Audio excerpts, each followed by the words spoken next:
BJP की कार्य समिति की बैठक हुई है और फिर कहीं ना कहीं संगठन बनाम सरकार की आवाज उठने लगी है। बात करने के लिए यूपी कांग्रेस चीफ अजय राय जी मौजूद हैं। अजय जी, बहुत स्वागत है आपका।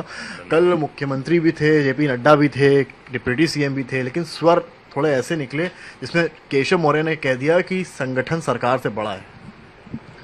नहीं, देखिए, मैं समझता हूं कि संगठन और सरकार का सामंजस्य बैठा के लेके चलना चाहिए। दोनों एक दूसरे के पूरक हैं और भारतीय जनता पार्टी में न सरकार में किसी की चल रही है और संगठन तो कुछ है ही नहीं है। निश्चित तौर से पूरी तरीके से ध्वस्त हो चुकी है व्यवस्था। आप देख सकते हैं कि इन्हीं के पूर्व मंत्री रहे और बहुत सीनियर मोती सिंह जी हमारे साथ विधायक भी थे, मंत्री भी रहे हैं, और उनका बयान खुलेआम उन्होंने मंच पर बोला कि 42 सालों में मेरे अपने राजनीतिक जीवन में इतना भ्रष्टाचार जो थाने और तहसील से और हर जगह चल रहा है मैंने कभी नहीं देखा था।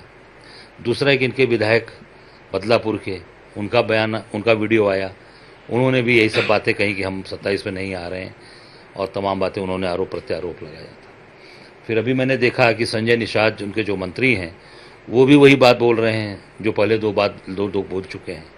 तो मुझे लगता है कि ये आपस में ज़बरदस्त तरीके से कंट्राडिक्टरी इनके चल रही है, आपस में विरोधाभास है और सरकार पूरी तरीके से मैं समझता हूँ फंस चुकी है। और फंसी मतलब ये है कि आपस में ही इनके ज़बरदस्त झगड़े चल रहे हैं। इसीलिए पूरे प्रदेश की जनता पिस रही है। जो जनता को सुविधा मिलना चाहिए, जो जनता को जो सरकार की तरफ से जो सुविधाएं हैं, आप देख सकते हैं, चाहे हाथरस की घटना हो, चाहे अभी जो घटना मैं कल गया था लखीमपुर में, 22 किलोमीटर में गाड़ी चली लगभग, उसमें सारे रास्ते कच्चे रास्ते हैं और जिस गांव में गया एलनगंज, वहाँ बिजली तक नहीं है और वहाँ पर कोई अस्पताल की व्यवस्था, 22-24 किलोमीटर कोई हॉस्पिटल है ही नहीं। अब ये सरकार बड़ी बड़ी बात बोल रही है। अजय जी, मुख्यमंत्री ने कहा कि आत्मविश्वास कहीं ना कहीं ज्यादा था, उस चक्कर में भी कई सीट्स पर हम विफल हुए, यानी कि मुख्यमंत्री मान रहे हैं कि ओवर कॉन्फिडेंस की वजह थी। देखिए, वो तो पूरे भारतीय जनता पार्टी में ऊपर से नीचे तक भरा पड़ा हुआ है।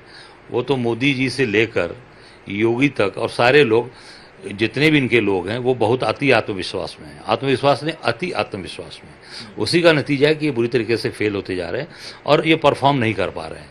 और उसका कई कारण है कि हर जगह से इन्होंने इकट्ठा कर रखा है, जुटा रखा है, अपने पुराने कार्यकर्ताओं को किनारे कर दिया। मैं बनारस की बात बताना चाहूँगा। मोदी जी की कॉन्स्टिट्यूंसी में पुराने सीनियर श्यामदेवराय चौधरी जी 7 बार के एमएलए रहे, घर बैठे हैं बेचारे, पूरा परिवार तबाह हो गया, कोई नहीं पूछ रहा उनको। अपने पुराने कार्यकर्ताओं को छोड़ दिया इन्होंने, किसी को नहीं पूछा। तो जब पुराना कार्यकर्ता छूट जाएगा तो फिर नए को आप जोड़ेंगे तो वो कितने दिन रहेगा। हम लोग अपनी मैं कल बता रहा हूँ, मैं कल गया था लखीमपुर खीरी, मुझे पता चला कि मेरे पुराने कार्यकर्ता अग्रवाल साहब वहाँ के जिलाध्यक्ष रहे, वो भी कुछ दिन पहले एक्सपायर कर गए। मुझे पता लगा तो मैं उनके घर गया, मैं जाकर उनके घर उनके बच्चों से मिला, वहाँ से मिलकर फिर आया। मुझे पता चला, मैंने उनसे कहा कि देखिए, जब तक पुराने लोग हमारे साथ नहीं रहेंगे तो नए लोगों को हम जोड़कर कितने दिन चल पाएंगे। हम पुराने को लेकर चलेंगे तभी नया भी आएगा। वो पुराने ये देखता है कि अपने पुराने का सम्मान हम कर रहे हैं कि नहीं कर रहे हैं। बीजेपी के जो प्रदेश अध्यक्ष हैं उन्होंने अखिलेश यादव को नसीहत दे दी, कह दिया कि आप कांग्रेस के साथ चल रहे हैं, कांग्रेस आप ही का वोट बैंक ले लेगी, कांग्रेस भस्मासुर है। और जेपी नड्डा ने कांग्रेस को पैरासाइट वगैरह इस तरह के बयान कर दिया है। देखिए, ये पूरी तरीके से बौखला गए हैं, ये परेशान हो गए हैं। ये कांग्रेस का बढ़ता ग्राफ आप देख सकते हैं कि अयोध्या तो पहले हारे ही थे, बद्रीनाथ की सीट भी हार गए। ये फ्रस्ट्रेशन है लगातार। उत्तराखंड की दोनों सीटें हार गए, हिमाचल में आप देख सकते हो, हर जगह स्थितियां हार रहे हैं। तो अब फ्रस्ट्रेशन में ये जा रहे हैं। तो ये तमाम उलझुल बातें बोल रहे हैं, इनके बारे में मुझे कुछ नहीं करना। मैं इतना ही कहना चाहूँगा कि ये पूरी तरीके से कांग्रेस से घबरा गए हैं और कांग्रेस हमेशा एक दूसरे को साथ लेकर चलती है। कांग्रेस ने कभी किसी दल को तोड़ने का कहा, ये लगातार आप देख लीजिए, शिवसेना के साथ थे, शिवसेना को तोड़ दिया। अभी आप देख सकते हैं उनके साथ थे ना, शिवसेना बहुत दिन के साथ रही। शिवसेना को तो सबसे पुराना साथी कौन था इनका? शिवसेना। शिवसेना को तोड़ के वहाँ पे आपने महाराष्ट्र के अंदर सरकार बनाई है। ये लगातार यही काम करते हैं, इनके साथ जो जाता है उसको पूरी तरीके से तोड़ने का काम करते हैं। कांग्रेस का ये काम नहीं है। मुख्यमंत्री ने ये तक कहा कि पहले मुहर्रम में सड़कें सूनी हो जाती थी और अब देखिए किस तरह से व्यवस्था है। देखिए, ये मैं समझता हूँ कि मुख्यमंत्री की जो मानसिक है वो दिवालियापन है। मुख्यमंत्री को किसी भी वर्ग, जात के, धर्म के त्यौहार के बारे में नहीं बोलना चाहिए। आप सबके हैं, आप फिर वही बात करना चाहते हैं, फिर वही हिंदू मुसलमान पे ऊपर राजनीति लेकर जाना चाहते हैं। प्रदेश और देश की जनता ने इसको नकार दिया। पूरे पूरे पूरे देश के चुनाव में मोदी जी ने चलाया ना हिंदू मुसलमान कार्ड, कहाँ चला। अब जनता मुद्दों पर वोट दे रही है, महंगाई पर, बेरोजगारी पर। पर्चा लीक की बात नहीं कही कि पर्चा क्यों लीक हुआ, सिपाही का पर्चा किसने लीक कराया। गुजरात का व्यक्ति भाग गया विदेश, विनीत आर्या, उसके घर पर बुलडोजर चला, उसके ऊपर कार्रवाई हुई, क्यों नहीं हुई भाई? क्योंकि गुजरात का आदमी है। अयोध्या में भगवान राम का मंदिर पानी टपक रहा है, सारे गड्ढे राम पथ टूट गए, कौन उसके लिए कौन जिम्मेदार है? कौन रिस्पॉन्सिबल है? मुख्यमंत्री रिस्पॉन्सिबल है। आप केवल धर्म जात के आधार पर बोलेंगे, निश्चित तौर से ये उनका दिवालियापन है। इस तरह की भाषा का इस्तेमाल नहीं करना चाहिए। मेरा आखिरी सवाल है, पंतनगर, रहीम नगर, कई जगह लोग इस वक्त डर में हैं, घर के बाहर रजिस्ट्री के पेपर चिपका दिए हैं, एलडीए और सिंचाई विभाग लाल निशान बना रहा है, डर है लोगों को कि कहीं भी बुलडोजर चल सकता है। मैं तो एक भारतीय जनता पार्टी के कार्यकर्ता का मैंने वीडियो देखा है, जो वो कह रहे हैं कि मैं 85 से भारतीय जनता पार्टी का कार्यकर्ता हूं और मैं पर्चियां बांटा हूं और मैंने बहुत ये काम किया है। ये देखिए, विनोद सोनी नाम है इनका। हमारा नाम विनोद सोनी है और मैं यहाँ 2000 से रह रहा हूँ। सन 2000 से मेरे पास लीगल सारे कागजात हैं। यहाँ आज जो माहौल ये बना है, इसका जिम्मेदार कोई और नहीं, बीजेपी ही है।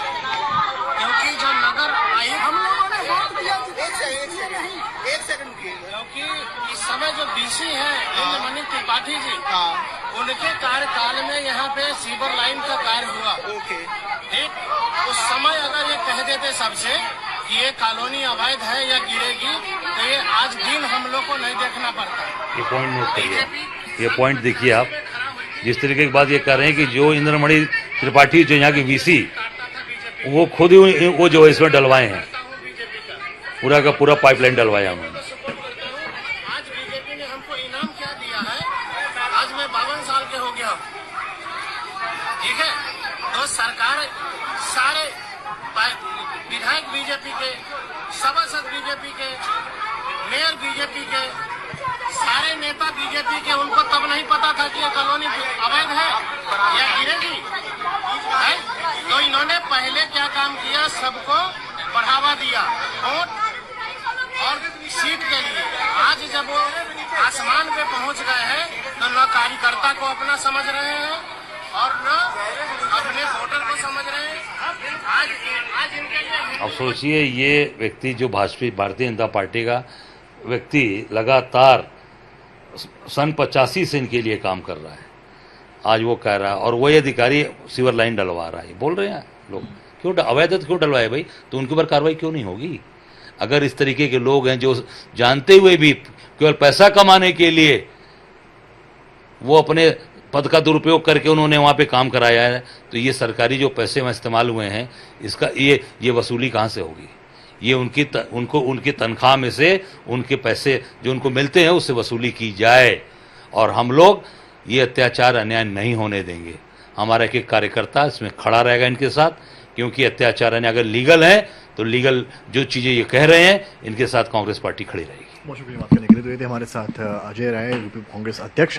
साफ कहा है, संगठन और सरकार दोनों पर ही सवाल उठाए। कैमरामैन संजय के साथ समर्थ श्रीवास्तव, लखनऊ आज तक।